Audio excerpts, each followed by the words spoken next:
નમસ્કાર મિત્રો, સ્વાગત છે ફરી એક નવા વિડીયોમાં। તો ટેટ 1ના ઉમેદવારો માટે મુખ્ય કઈ માંગ હતી, તો જેમાં ફાયદો થાય છે કે મિત્રો નુકસાન, એના ઉપર આજે વાત કરવાના છીએ। આ નિર્ણયથી મિત્રો બધાને શું નુકસાન થશે એની પણ આજે પ્રોપર માહિતી આપવાનો છું। તમામ ઉમેદવારો જરૂરથી માહિતી અંત સુધી નિહાળે। મિત્રો આપણને ખબર છે કે ગાંધીનગરમાં રોજબરોજનું આપણને એક આંદોલન તો જોવા મળે છે, જેમાં ટેટ 1ના ઉમેદવારો હોય છે। હવે એ ટેટ 1ના ઉમેદવારો કઈ મુખ્ય માંગ લઈને ગયેલા હતા અને મુખ્ય જે 3 માંગો છે એ મુખ્ય કઈ છે, તો એની ઉપર આપણે થોડી વિગતવાર તમને માહિતી આપી દઈએ। જેમાં કોર્ટ મેટરના એક ગુડ ન્યૂઝ આવ્યા તેનો ઓલરેડી આપણે વિડીયો મૂકેલો છે, તમે નહીં નિહાળ્યો તો ખાસ નિહાળી લેજો।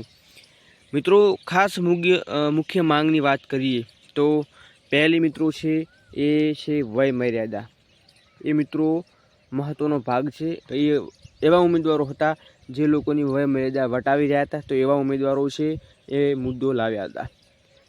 બીજો છે મિત્રો એ મેન છે મિત્રો, જે છે પરીક્ષા જે લેવાની છે જેથી ભરતી જલ્દી કરો। તો ભરતીનો એક મુદ્દો હતો કે 13,145 જેવી જગ્યાઓ છે એ સંપૂર્ણપણે ભરવામાં આવે।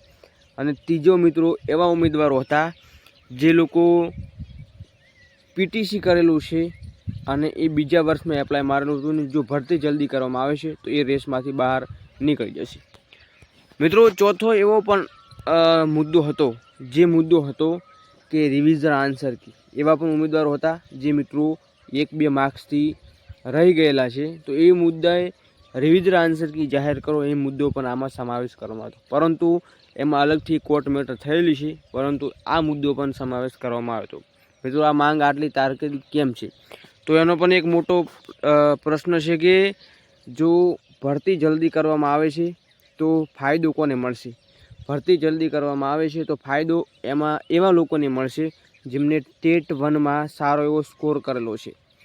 એવા પણ ઉમેદવારો છે જો જલ્દી ભરતી કરવામાં નહીં આવે તો વય મર્યાદા મિત્રો એમની નીકળી જશે, અને જો ભરતી જલ્દી કરવામાં આવે છે તો જે રિવિઝન આન્સર કીની રાહ જોઈને બેઠેલા ઉમેદવારો છે એમના સાથે પણ એમને ન્યાય પણ નહીં મળે।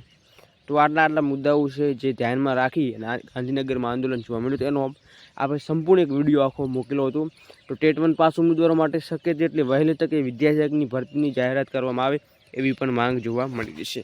તો આટલા મુદ્દાઓ છે ગાંધીનગર પહોંચ્યા ઉમેદવારો, અને આ મુદ્દાઓ છે ધ્યાનમાં લઈ અને વિદ્યા જે સમીક્ષા કેન્દ્ર ખાતે ગયેલા હતા અને આટલા મુદ્દાઓ છે એમની માગણી કરી હતી। બાકી જોવાનું એ રહેશે સરકાર શું નિર્ણય લે છે। નવા કે લેટેસ્ટ નવા ન્યૂઝમાં ચોક્કસ માહિતી આપવામાં આવશે। ત્યાં સુધી જય હિન્દ, જય ભારત।